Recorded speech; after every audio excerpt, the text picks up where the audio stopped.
Hi, I'm Alex with DIY Ready, and today we're going to take all of this stuff, which we got for free out of pallet wood that we found outside, and we're going to turn it into a beautiful coffee table that you can put in your living room. When we finish, this is what it's going to look like. This is what you're going to need. 3 wood pallets, 1 hammer, 1 chisel, 1 nail remover, a circular saw, a chop saw, 1 basic drill, 4 clamps, 1 5/32 inch drill bit, 2.5 inch screws, and wood glue. Now we've already deconstructed these pallets, so we have our wood. But if you need information on how to deconstruct pallets and the supplies you'll need for that, you can find that on our website.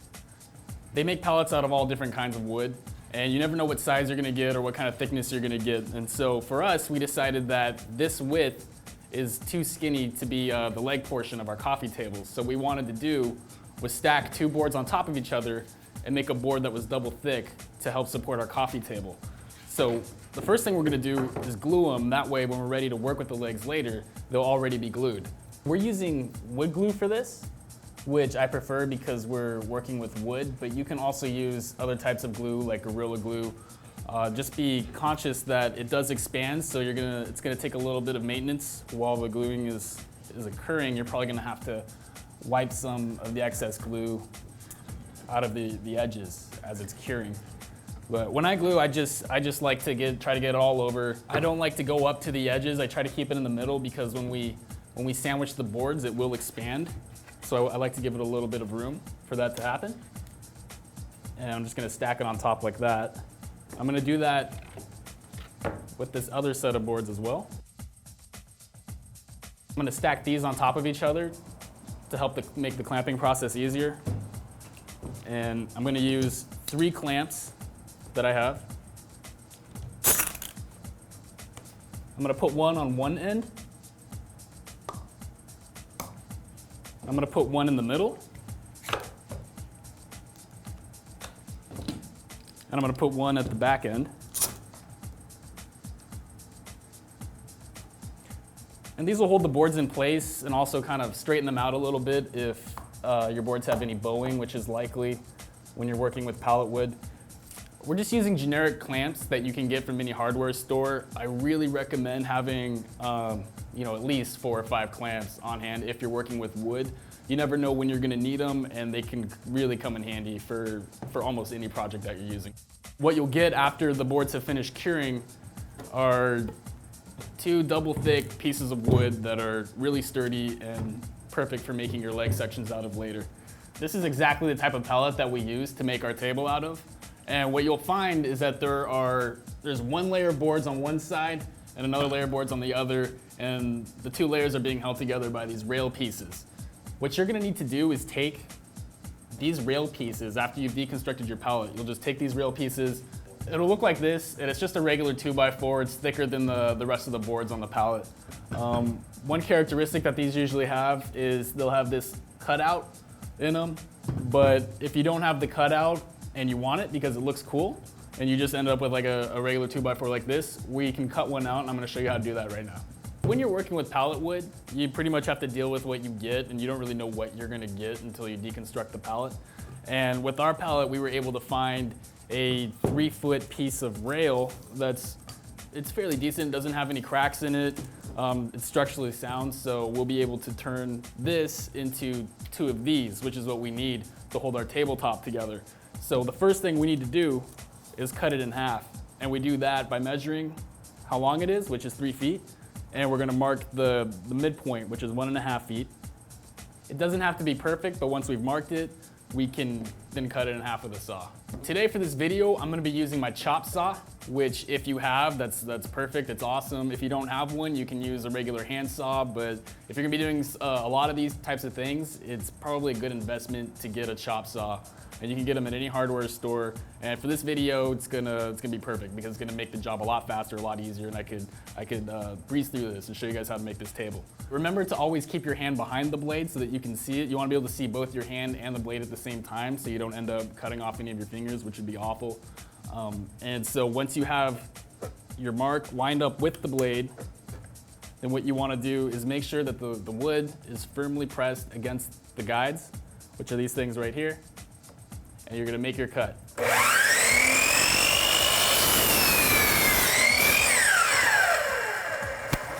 And so now you have two rail sections which are gonna hold your table together, and they're roughly the same length, which is perfect. And what we're gonna do next is, if you want, it's mostly just for aesthetic appeal, but we're gonna cut this little bevel into it, so your table can look nice and fancy. To cut this piece out, we're gonna use a jigsaw, and first we need to draw this curve. And in order to do that, you're gonna need something round. We had this paint can lid lying around, which will be perfect for us. And what you're gonna do is just use the paint can lid to use as a guide for drawing the curved edge. It doesn't have to be perfect. You can use the other half of your rail section that you just cut and use it as a straight edge to draw a straight line across. And to make sure it's straight, just check the sides and keep them flush. After you have your straight line drawn, use your paint can lid to draw the other curve. And I'm just eyeballing this. It doesn't have to look perfect. That'll actually probably look better if it looks a little wonky. And also, when you're using the jigsaw, you're not going to be able to cut this line perfectly.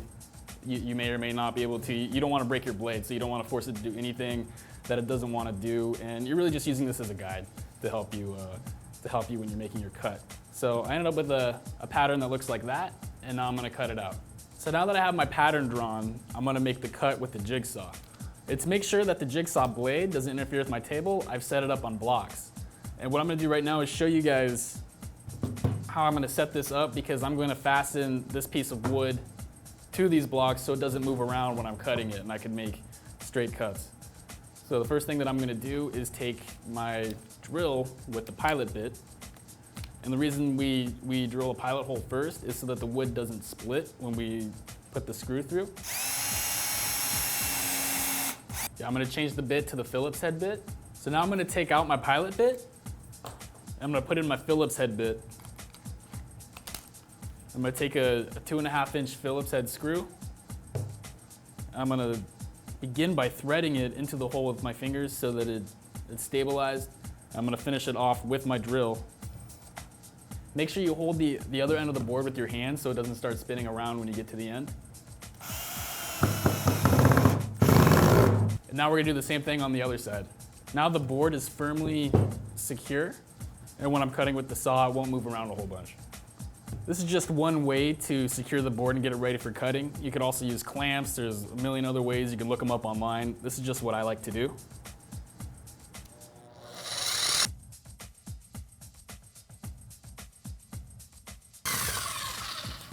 I like to cut all the way up to the very end, but not finish the cut, because I like to pull it out and then come in from the other side. Just gives me more control, and I can follow the curve easier. So right now I'm gonna get this last little piece.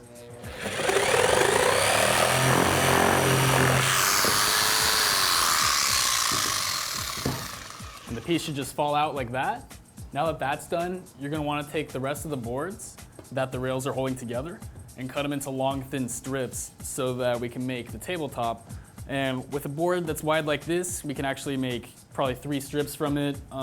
If your boards are more narrow, you might be making 2 strips per board. So the boards that we're working with are about 5.5 inches wide, and we're gonna aim to cut these at about 1 3/4 inches wide, so we'll make 3 strips. It doesn't have to be perfect, but try to get close enough. And if you have a narrower board, you might only be able to make 2 strips, but we're gonna do 3 because we can. Again, that's the fun with working with pallet wood. You never know what you're gonna get. You don't know what type of wood, what the imperfections are gonna be, how long they're gonna be, and everything that you're gonna make is gonna be unique. So that's why we like working with it. We're gonna take our tape measure and mark it at 1 3/4 inch. Right there. And then we're going to move further down the board and make another mark at 1 3/4 inch. The reason that we mark it twice is to ensure that we're drawing straight lines when we use our straight edge. You're gonna make sure that each point lines up with the straight edge, like that. And then you just take your pencil and trace along the straight edge. So you're gonna do that again with another line, and you should now have 2 lines on your board to make 3 equal sections. They don't have to be perfect, once again, but try to get them as close as possible. Once you have your lines drawn on one piece of wood, you can stack that on top of another so that we can cut these both at the same time. And what we should get from this is 6 equal width strips of wood that we can use for a tabletop section. So to make this cutting process easier, I'm going to clamp these 2 pieces of wood to a piece of scrap wood, which could be, something you pulled off the pallet or something you have lying around. It doesn't really matter. But we're gonna put that down first so that we can cut into it, and we're not having to worry about cutting into our table or anything. And we're gonna take our 2 pieces of wood, and we're gonna make sure that they're lined up, and we're going to clamp them to the end.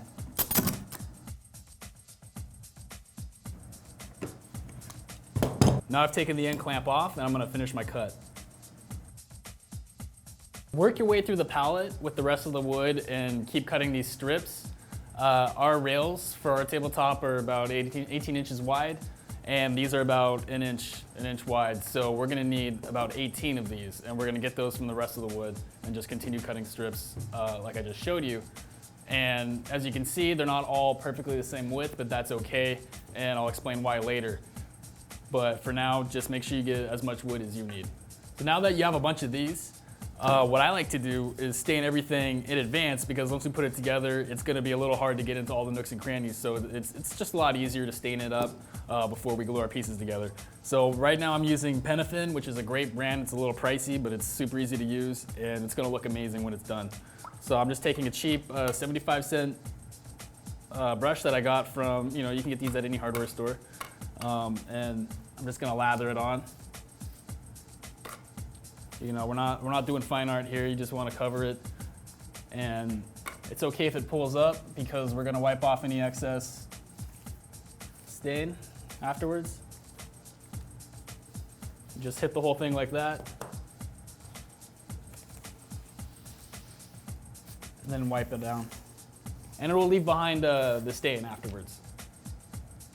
What we end up with is a bunch of pieces like this, and once again, since we're using pallet wood, and we never know what kind of wood we're using, or what kind of pallet wood you're gonna find in the pallets, you'll find that some of the woods are darker than others, some are lighter than others, and that only adds to the coolness of your table. The next step is to glue and clamp all of these pieces together, and if you have a 48-inch clamp like this, you can actually glue all of them together, but a lot of people don't have those, so we're gonna show you how to do it in smaller sections with these smaller clamps. And what we're gonna do is glue and clamp 6-inch sections at a time, and we're gonna end up doing 4 sections. And then in the end, we're gonna put those together to make the entire table. With these smaller clamps, I can only glue about 7 of these pieces together at one time. So I'm gonna go ahead and do that right now. So as you can see here, I've staggered the pieces because I think it's gonna give it a cool look in the end. If you want, you can keep them all flush like that. Make a traditional tabletop, but we decided to get a little experimental, and this is what we're going with.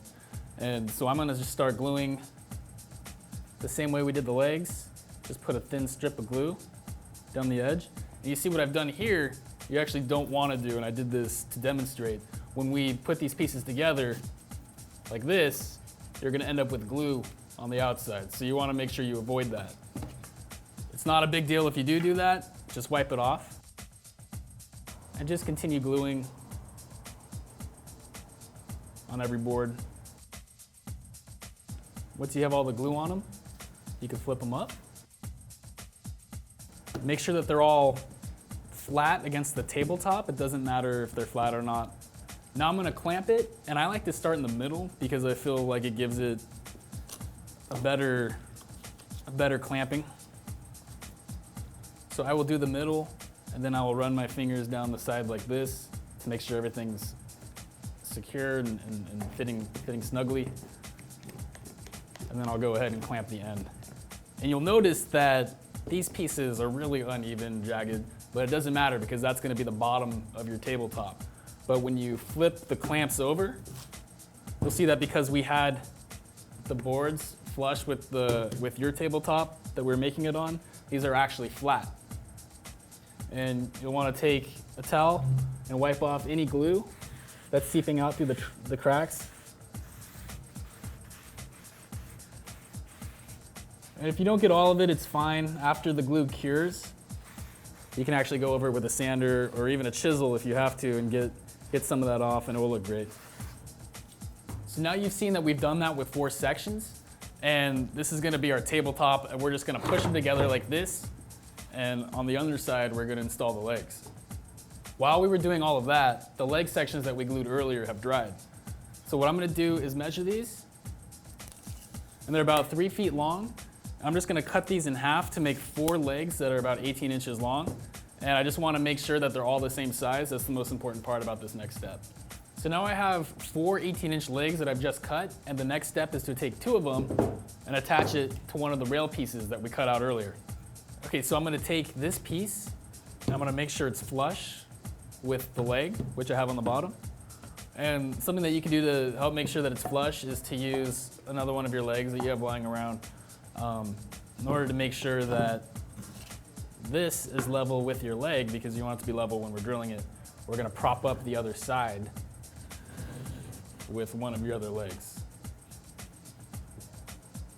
Just gonna prop it up like that. And once again, we're gonna use one of the leg pieces to make sure that everything is flush. And once it is, we're gonna take our drill. We're gonna put the pilot bit in. And we're gonna drill 2 pilot holes through the rail and into the table leg.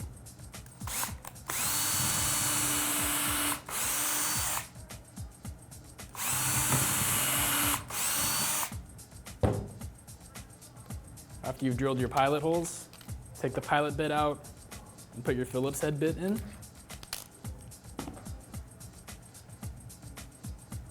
And then take a Phillips head screw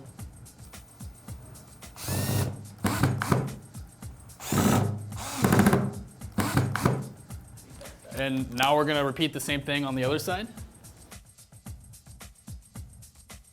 Once you've screwed your legs to the rails, you end up with a piece that looks like this. And the next step is to just repeat this with the other rail and the other 2 legs so that you have 2 of these sections. So after you've cut your two leg sections like this, you're gonna wanna stain them. Just do it the same way that we showed before with the strips of wood. Once you have your leg sections made and stained, just lay down your tabletop sections and place them where they look appropriate. What you wanna do is just try to keep them the same distance from the furthest edge of the tabletop on each side. For these 2 tabletop sections that are the 2 middle pieces, what we need to do is make sure that we have 1 screw going through the rail and into each one. And that's what we're gonna do right now. And drill it all the way through. Repeat that step for this tabletop section right here. So that secures these 2 sections to the rail, and now we want to secure the outer edges. But the problem is that this rail piece is too long for a screw to go straight through in the same way that we did these sections. So what we're gonna do is put it in at an angle. And we're gonna put one on this side of the rail and one on the other side of the rail to keep the legs from wobbling. So put your pilot bit in, and you're gonna wanna drill at about a 45-degree angle through the rail and into the tabletop section of the board. Something that I like to do that makes this easier is just drill in straight just a little bit and then angle it 45 degrees. And drill that at a 45-degree angle as well. The last 2 screws are gonna go in at a 45-degree angle through here, and then you're gonna repeat all those steps for this leg section as well. So now you fasten both your leg sets to the tabletop, and they're firmly secure, and you have your table. You can flip it over, and now you have a table that you can use for your living room, or you can give to a friend as a gift. Lastly, if you wanna add some trimming to the table and hide the underside a little bit, you can take a piece of scrap wood from the pallet. I found this because I think it looks cool. I just stained it, and I'm gonna screw it onto the front of the table. So we went ahead and mounted this to the front of the table for a nice accented look. I'm Alex with DIY Ready. Make sure you go to our website to check out a written version of this tutorial, as well as check out the supplies list and check out some other tutorials while you're there. See you next time.